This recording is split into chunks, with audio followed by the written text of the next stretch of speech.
Maraming nagtatanong sa social media kung ano nga ba talaga ang meaning ng KMFDM. Sabi nila, mga grupo daw ito ng mga kulto at nagre-recruit ng mga kabataan upang makasali sa grupo nila.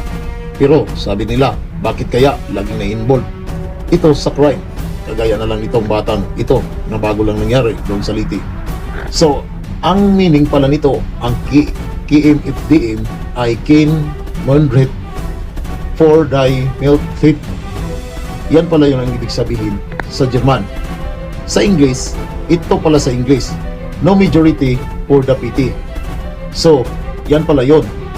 Pero ang totoo nito ay isa pala itong banda na itinayo noong 1984 at ito ang kanilang hit band na tinatawag nila ni Shishacha Kinetsko.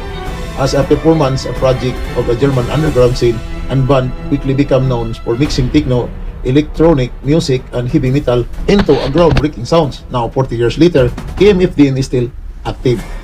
So, nasagot ko na ba ang inyong mga katanungan? Kung gusto ninyo, i-search nyo sa Google para malaman natin ang